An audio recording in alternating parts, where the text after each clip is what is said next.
Bonjour et bienvenue sur cette vidéo qui va vous apporter quelques éclaircissements pour les personnes qui en auraient besoin, bien sûr, de ce fameux arrêt de la CJUE, la Cour de justice de l'Union européenne. Cet arrêt donc qui condamnait le laboratoire Sanofi Pasteur pour lien de cause à effet entre le vaccin hépatite B et le développement d'une sclérose en plaques. Pour la personne qui était partie en procédure contre le laboratoire, une procédure qui a duré plus de 17 ans, je crois que c'est 18 ans, de 2006, non 11 ans, de 2006 au 21 juin 2017, donc puisque cet arrêt de la Cour de justice européenne, Cour du Luxembourg, a été donc donné le 21 juin 2017. Alors, c'est un article un article de 5 pages qui figure sur le blog d'une avocate qui a décortiqué, explicité et clarifié cet arrêt du 21 juin 2017. Son article s'intitule donc « L'absence de consensus scientifique n'empêchera plus l'indemnisation des victimes de vaccins défectueux ». Alors il y a eu quelques commentaires que j'ai reçus aussi par rapport à la vidéo que je vous ai faite sur cette chaîne où l'on parle de santé naturelle, de prendre sa santé en main et de retrouver son autonomie, médecine intégrative, voilà, toute la médecine et la santé holistique.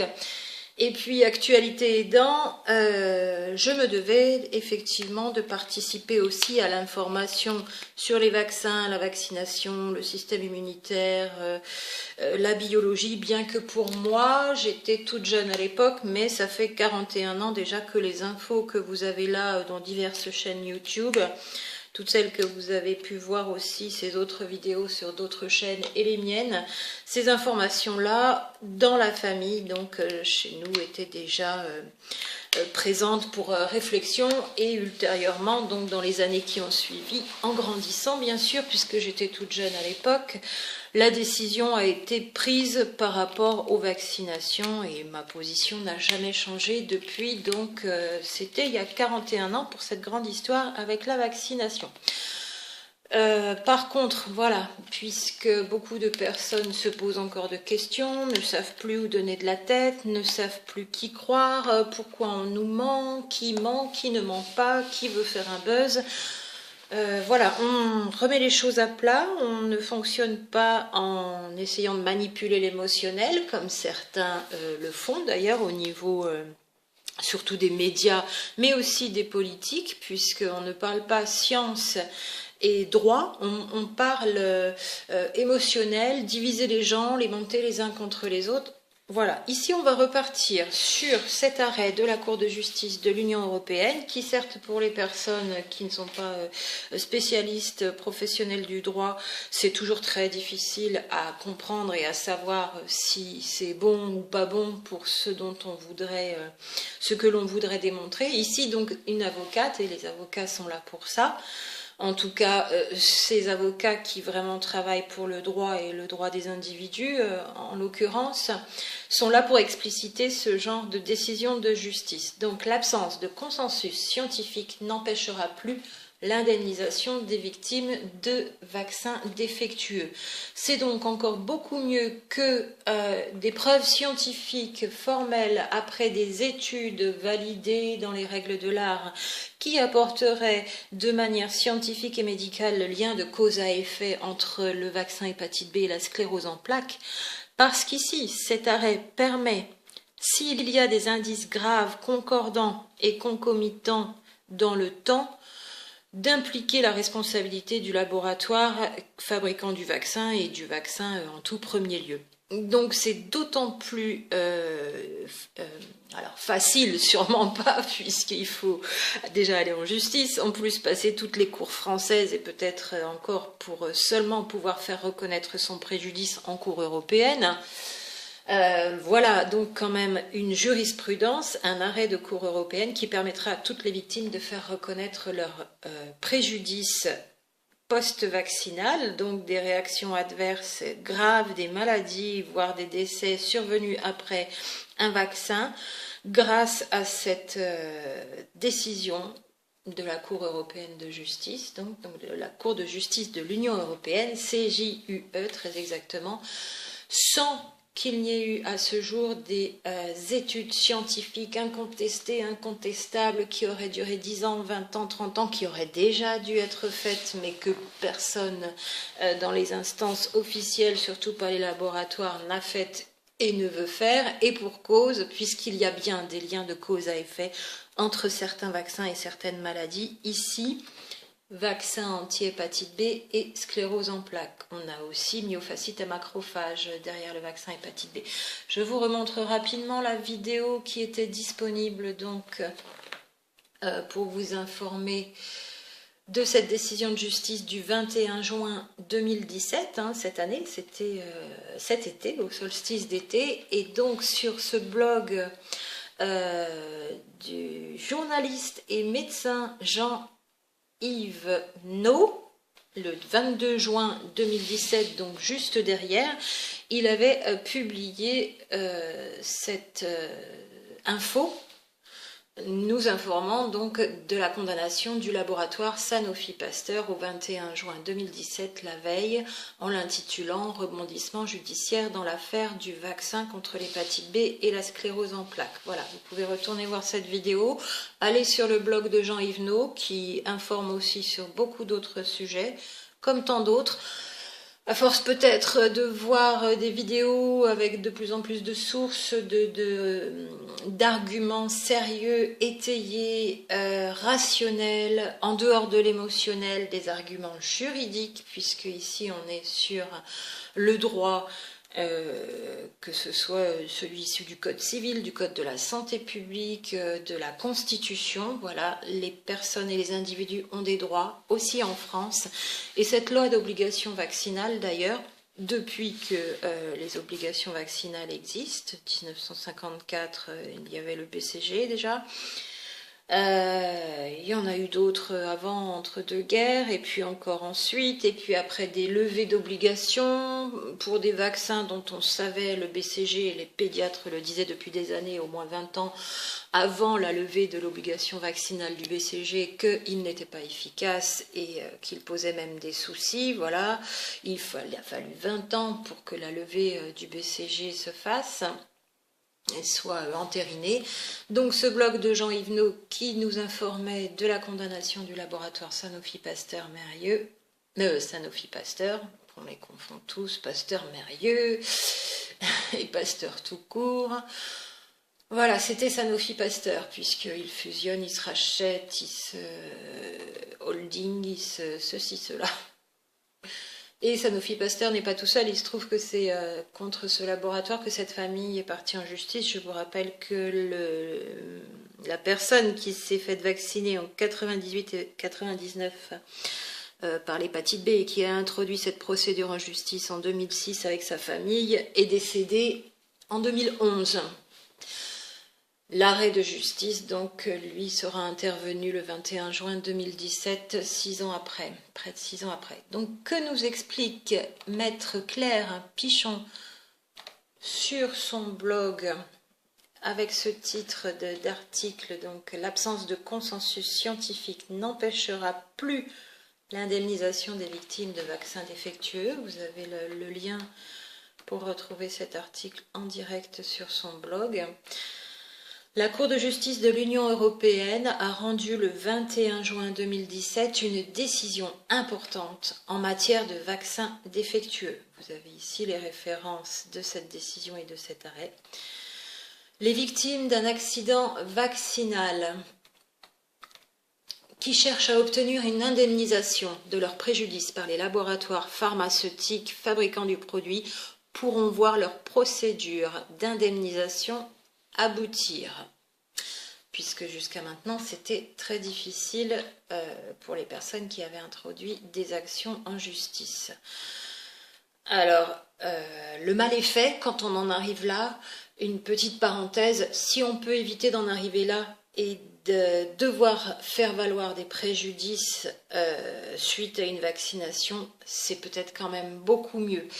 Toutes ces vidéos, les miennes, celles de toutes les personnes qui concourent à tout ce travail de fourmi, de recherche, de démonstration rationnelle, sont faites pour vous, personnes qui hésitaient encore ou qui avaient peur ou qui ne savaient pas comment dire les choses, comment les exposer à votre médecin. Il n'est pas question encore de se diviser entre médecins et patients.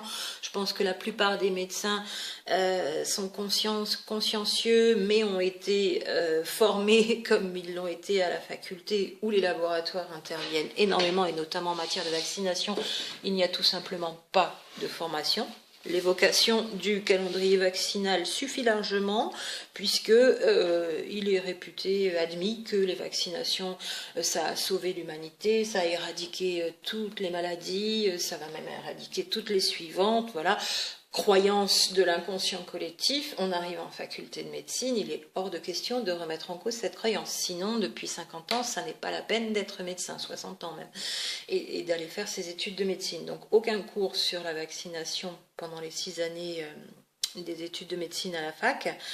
Et bien sûr, remettre en cause le dogme vaccinal quand on est médecin, alors qu'on est là pour vacciner, pour sauver des vies, c'est ce qu'on a en tête quand on fait ses études de médecine. Voilà, pour dire que votre médecin, vos médecins, lui, c'est peut-être encore plus difficile que pour vous, parce qu'il est pris en sandwich entre les obligations légales, son ordre, l'ordre des médecins, qu'il regarderait d'un très mauvais œil s'il commençait à mettre en doute, puisqu'ils sont là pour exécuter cette obligation vaccinale, et surtout pas pour se poser des questions. Bon nombre de médecins, bien sûr, et d'autres médicaux, paramédicaux, infirmiers, infirmières, sages-femmes, aides-soignantes, aides-soignants et tous les auxiliaires et tous les gens qui gravitent autour du milieu médical se posent, bien sûr, depuis très longtemps, beaucoup de questions. Un médecin ou une infirmière, un infirmier qui signale des effets secondaires après des vaccins en France, alerte rouge, hein, on le regarde vraiment avec des gros yeux. Certaines personnes témoignent, dont cette infirmière d'ailleurs, après le vaccin HPV, hein, si je ne me trompe pas, Madame Lochu, la maman de cette jeune femme, cette jeune fille du même nom de famille, donc, et qui dit, quand j'ai commencé, son mari est médecin, elle est infirmière, quand j'ai commencé à dire que ma fille était tombée malade après une vaccination, on a été... tout le monde nous a tourné le dos. Voilà, donc signaler un accident post-vaccinal en France, c'est très compliqué. Pour terminer sur cette parenthèse, votre médecin, lui, est plus que pris en sandwich entre vous, patients, et les autorités sanitaires, les obligations vaccinales légales, mais auxquelles on peut opposer d'autres lois plus nombreuses encore que la loi sur l'obligation vaccinale même. Donc à chacun de prendre ses responsabilités. Ne mettez pas tout sur le dos de votre médecin. Il doit aussi faire ses recherches et revenir sur des croyances, des dogmes, et aujourd'hui quand même prendre conscience qu'il y a vraiment quelque chose qui ne va pas, et depuis de longues années, et que ces méthodes coercitives à la fois envers les médecins de la part de l'ordre et à la fois envers des patients, des bébés, des enfants, pour obliger à une mesure qui est censée protéger, ça n'a pas de sens, et il y a un moment, voilà, il faut savoir dire stop. Mais c'est ensemble qu'il faut travailler, chacun fait ce qu'il peut, ne jetons pas la pierre. Il est plus facile, évidemment, quand on a les infos depuis 40 ans, plus de 40 ans, comme nous toutes et nous tous, ou depuis 20 ans ou 30 ans, d'être sorti du conditionnement et de la grande illusion collective sur la vaccination. Parenthèse refermée.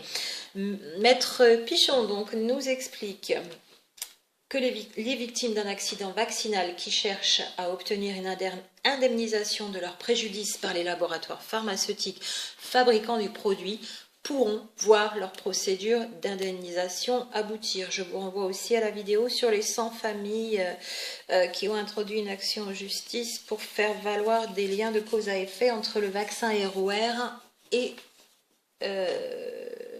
l'autisme. Saisi par la Cour de cassation via une question préjudicielle concernant la directive 45/374/CEE du 25 juillet 1985 relative aux produits défectueux, les magistrats de Luxembourg ont estimé qu'en l'absence de consensus scientifique, le défaut d'un vaccin et le lien de causalité entre celui-ci et une maladie peuvent être prouvés par un faisceau d'indices graves, précis et concordants. C'est sur ce constat, cet argument, que le laboratoire Sanofi Pasteur a été condamné le 21 juin 2017. Même s'il n'y a pas eu une cohorte d'études médicales pendant des années et des années qui prouvent donc scientifiquement, médicalement, entre guillemets ou pas, que c'est bien le vaccin qui a causé tel dégât à l'intérieur de l'organisme par tel mécanisme biologique, etc.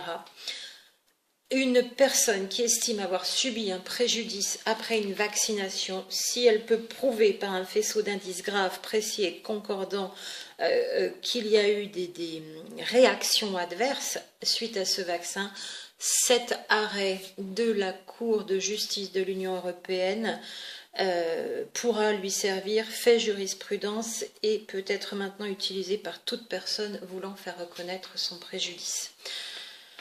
Par cet arrêt, la Cour met fin à une tendance jurisprudentielle française qui refusait systématiquement l'indemnisation des victimes de vaccins défectueux en raison de l'incertitude scientifique qui régnait en la matière. Alors d'autres personnes étaient allées en justice avant cet arrêt et effectivement s'étaient vues refuser la reconnaissance du préjudice en tant qu'accident post-vaccinal.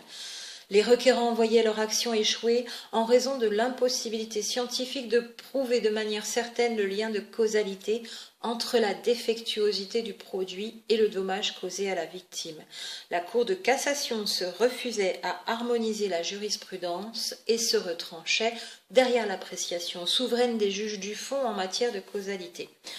On rappelle qu'on est en France, hein, même jusqu'en Cour de cassation, il est très difficile de reconnaître le lien de cause à effet après les vaccins. L'affaire de JW, donc ce monsieur qui a déclaré une sclérose en plaques après un vaccin hépatite B et qui en est décédé. L'affaire de ce monsieur illustre parfaitement le contentieux des vaccins contre l'hépatite B. Voilà, donc il s'est fait vacciner 98-99. Vous avez ici son histoire que reprend Maître Pichon, cette avocate qui nous commente cet arrêt sur son blog, ce qui permet d'être éclairé. Voilà, la Cour d'appel de Paris s'était saisie de l'affaire. La Cour de justice de l'Union européenne justifie sa position en affirmant qu'exclure tout autre mode de preuve, alors là c'est très important. La Cour de justice de l'Union européenne justifie sa position en affirmant qu'exclure tout autre mode de preuve que la preuve scientifique aurait pour effet de rendre difficile, voire impossible, d'établir ou d'infirmer l'existence d'un lien de causalité et donc la responsabilité du producteur. Un grand courage a dû s'emparer de ces juges parce qu'en droit pur, ils ont réussi avec cette toute petite notion-là à basculer, toute petite notion, ce détail perfectionniste dans le droit, de faire basculer la possibilité de faire reconnaître, même en l'absence d'études scientifiques, un lien de cause à effet entre un vaccin et une maladie déclarée suite au vaccin, et de rappeler qu'on ne peut pas ne s'appuyer que sur des preuves scientifiques dans la vie de tous les jours, comme je le disais dans une autre vidéo. Si vous recevez un coup de poing, que vous saignez et que vous avez la mâchoire défaite, on ne va pas faire une étude scientifique pour prouver le lien de cause à effet sur le fait que c'est bien le coup de poing qui vous a fait saigner. Le constat d'effet à lui seul suffit à prouver, avec un certificat médical qui décrit les dommages, que c'est un coup de poing qui vous a fait saigner ou détruit la mâchoire. Enfin, on en est presque là. Pour moi, la comparaison est vraiment celle-là. On demandait jusqu'à maintenant aux gens une étude scientifique qui prouvait que des indices graves et concordants, cette Cour de justice de l'Union européenne nous le donne en jurisprudence maintenant, permettent de rendre le laboratoire fabricant du vaccin responsable, de faire reconnaître son préjudice de le faire condamner et si tant est, voilà, de chiffrer en dommages et intérêts ce que la maladie développée ou le décès a engendré comme préjudice matériel et financier. Il est vrai qu'un tel raisonnement revenait à être contre la ratio legis de la directive de 1985, autrement dit à ne pas protéger la sécurité et la santé des consommateurs et assurer une juste répartition des risques inhérents à la production technique moderne entre la victime et le producteur. Voilà, je pense que son propos est très très intéressant, très très bien formulé, simplifie la compréhension de cet arrêt. Le raisonnement à tenir en la matière repose non plus sur une causalité scientifique certaine, mais sur une causalité juridique probable. C'est à ça que sert la justice, non? Faire du droit et du jus cogens, comme on dit, le droit naturel. Donc sur une causalité juridique probable résultant d'indices qui coïncident ou qui sont concomitants avec l'administration ou l'utilisation d'un médicament lorsque la preuve scientifique, la preuve reine, ne peut être rapportée. Alors on comprend que ça en agace certains qui se retranchaient derrière cette réflexion à chaque fois, y compris des juges de la Cour de cassation à répétition, en disant il n'y a pas de preuve scientifique formelle, il n'y a pas eu d'études qui prouvent de manière évidente, incontestable, sans aucune autre contre-étude qui viendrait infirmer que c'est bien le vaccin qui cause les dégâts. Donc désormais, le lien de causalité, voire la défectuosité du vaccin lui-même pourra être établi par un recours à des indices tels que la proximité temporelle entre l'administration d'un vaccin et la survenance d'une maladie. Alors ça peut être un petit peu gênant pour certaines personnes. C'est vrai qu'on en a discuté en commentant aussi cet arrêt. C'est que si les dommages sont plus étalés dans le temps, plus lointains, il ne sera pas possible aux victimes, encore une fois, de faire reconnaître leur préjudice. Mais au moins pour toutes celles pour qui le préjudice est assez proche, plus ou moins proche de l'administration du vaccin, cela devient possible. Ça ne l'était pas avant cet arrêt.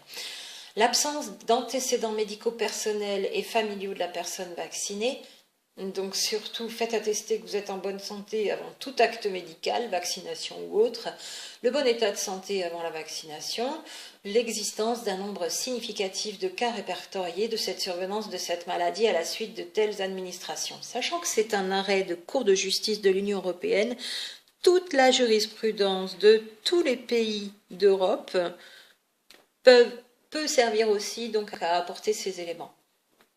Encore mieux que si ça avait été un arrêt de la Cour de cassation. Puisque d'autres pays d'Europe peuvent s'en servir, mener les procédures et d'autres personnes d'autres pays d'Europe, et donc continuer d'augmenter cette jurisprudence dans le bon sens. Je le dis et je le répète, peut-être préférerez-vous pour vos enfants et vous-même vous abstenir dans le doute d'une pratique médicale devenue dangereuse ou qui l'a toujours plus ou moins été. Ce n'est pas le débat dans cette vidéo, mais peut-être préférez-vous vous abstenir par rapport aux inquiétudes qui pèsent sur cette pratique vaccinale, qui est peut-être aussi une pratique d'un autre âge, on ne le répétera jamais assez, plutôt que de devoir aller en justice, même si maintenant vous avez un arrêt qui vous permettra d'autant mieux de faire reconnaître votre préjudice. Je pense que plutôt que de rouler en fauteuil roulant ou d'être couché toute la journée et de devoir aller en justice glorieux et heureuse que nous serions d'avoir un arrêt, on préfère vivre en bonne santé tout court. Et avant d'être vacciné, puisqu'on se vaccine en prévention, ça n'est pas parce qu'on est malade comme quand on prend un médicament ou un protocole ou on est en chirurgie. On est en bonne santé avant un vaccin, en général. De toute façon, quelqu'un qui a des problèmes immunitaires, d'autres soucis, qui n'est pas en bonne santé, c'est une contre-indication, on ne vaccine pas. On attend. Et là, donc, on a une pratique médicale qui n'est pas faite pour soigner une maladie, mais pour prévenir et qui est pratiquée sur des individus sains en pleine forme. Je pense que tout le monde préfère vivre sain et en pleine forme plutôt que de prendre des risques. Et non, la balance bénéfice-risque, aujourd'hui en tout cas, avec tous les contenus des vaccins, qu'on a bien du mal à connaître, mais que certains finissent quand même par avoir de manière exhaustive, dans une liste exhaustive, tous les contenants des vaccins aujourd'hui sont vraiment un vrai cocktail déclencheur de maladies sur certaines personnes avec une susceptibilité génétique. Voilà, il y a des raisons à ça. Hein. Chez certains, il ne se passera rien, en tout cas en apparence. Le vaccin va être fait et puis voilà, la personne va vivre comme la veille. Et puis chez d'autres, ça déclenche des maladies. D'où l'analogie de certains du jeu de roulette russe, voilà, sur des individus sains. C'est donc toujours aux victimes d'apporter suffisamment d'éléments probants pour emporter la conviction du juge qui appréciera les dossiers au cas par cas. Notons que ce recours aux indices graves, précis et concordants ne trouvera application que pour les vaccins non obligatoires pour qui la responsabilité du fait d'un produit défectueux s'applique.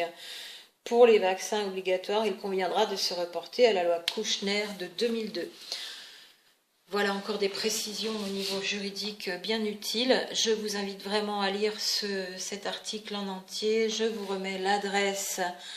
Voilà, vous tapez clairepichonavocat.com. Vous retrouverez son article sur son blog. En plus, peut-être dans le moteur de recherche de taper absence de consensus scientifique, vous tomberez directement sur sa page. Merci encore à ce genre d'avocats qui vraiment continuent de nourrir les lettres de noblesse de la profession. Et ils sont de plus en plus nombreux et nombreux à vraiment défendre tout un tas de victimes qui avaient du mal auparavant à faire valoir, faire reconnaître leurs préjudices. Voilà, donc il y a 5 pages en tout. Je ne vais peut-être pas vous passer les 5 pages.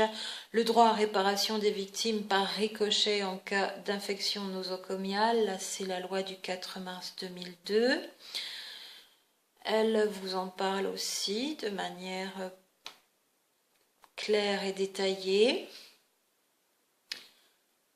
Ça, c'est la page 2 sur 5 de son document. L'ONIAM qui refusait, la Cour de cassation, les autres procédures. Voici ici encore ce qui a été décidé. La Cour de cassation consacre donc un véritable droit à réparation des proches des victimes d'infections nosocomiales dans les mêmes conditions qu'un établissement de soins. Encore d'autres éléments de droit donc, qui permettent de faire reconnaître. Vous avez ici le détail, où ont eu lieu ces procédures. Donc ici l'ONIAM c'était Clermont-Ferrand. On reprend ici, là on est sur la page 3, la fin de sa page 3, donc sur les 5 pages de son article. L'obligation d'information du médecin sur les risques insuffisamment évalués d'une technique médicale récente. Depuis la loi de 2002, le médecin doit recueillir le consentement éclairé du patient à l'acte médical. C'est pas un conseil, c'est pas comme ça quelque chose que l'on demanderait de faire au médecin pour assurer certains patients. C'est la loi depuis le 4 mars 2002. Un médecin doit obtenir le consentement éclairé du patient à l'acte médical, ce qui suppose une information préalable. Cette nécessité était déjà imposée par le Code de déontologie des médecins. Ce 4 mars 2002, ça n'a donc que renforcé ce qui existait déjà dans le Code de déontologie des médecins. Donc l'article R4127-36 du CSP, le Code de santé publique, et également à l'article 16-3 du Code civil. La loi Kouchner a réaffirmé cette exigence par l'article L 1111-4 du Code de santé publique, toujours en instituant le consentement à l'acte médical comme un préalable nécessaire à la licéité de l'acte médical pour le médecin, sous peine de voir sa responsabilité engagée. Il existe pléthore d'exemple en jurisprudence. Cette obligation d'information du médecin qui impose d'informer son patient sur le diagnostic retenu ainsi que sur le traitement envisagé et les risques inhérents au traitement ou à l'opération. Cette obligation ne cède que devant l'urgence qui rend impossible la délivrance de l'information ou lorsque le patient refuse d'être informé, bien sûr. C'est en ça que la responsabilité du médecin est grande, qui obtient des informations claires et détaillées sur la vaccination quand il les demande de la part de son médecin. Je ne sais pas, a priori pas énormément ou très peu, à vos témoignages pour nous en informer. Tout simplement aussi parce que si vous allez demander à votre médecin la composition exacte des vaccins, il sera un petit peu embêté.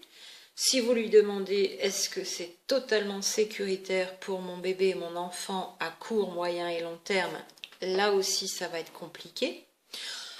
Et si vous lui demandez est-ce que ce sera de sa responsabilité personnelle s'il y a un effet adverse et si c'est lui qui emporte cette lourde charge sur les épaules, à mon avis, vous allez sûrement voir ensemble que vous allez en discuter plus tard et que pour l'instant la vaccination c'est pas urgent.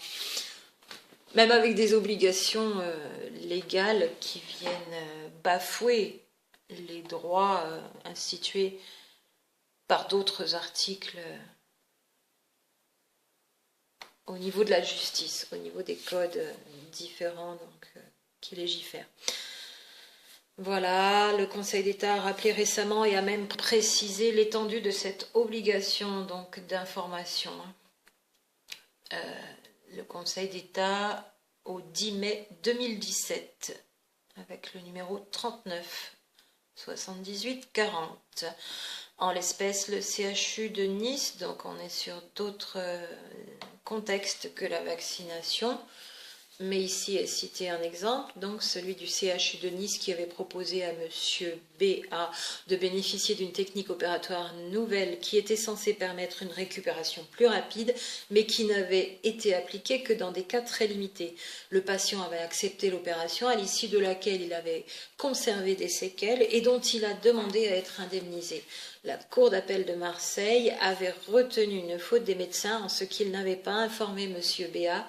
des risques de la méthode utilisée et en ne lui présentant que les avantages de cette technique. Ils sont mis en cause, donc on ne peut pas faire n'importe quoi non plus. Médecin hospitalier, médecin généraliste, médecin spécialiste, c'est vraiment pas un métier facile à notre époque. Hein. Donc je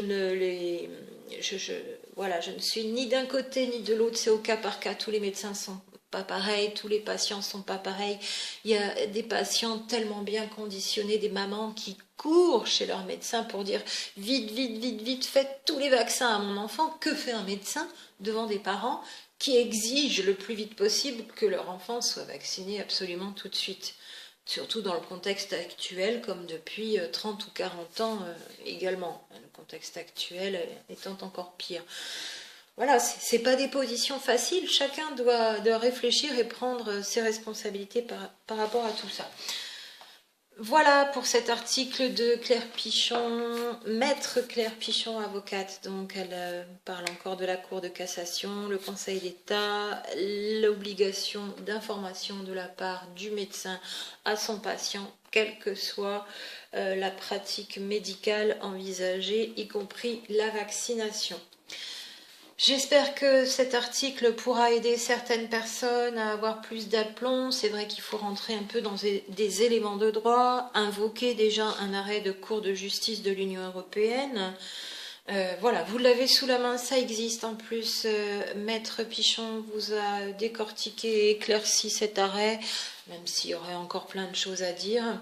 Plus les autres articles de loi, plus les petite liste de comment vous pouvez demander à votre médecin donc de prendre ses responsabilités légales, cette liste de mesures du maître Jean-Pierre Joseph relayée par tout un tas de sites. Jean-Pierre Joseph qui est avocat donc à Grenoble, qui depuis des années a donné les raisons juridiques de pouvoir refuser la vaccination.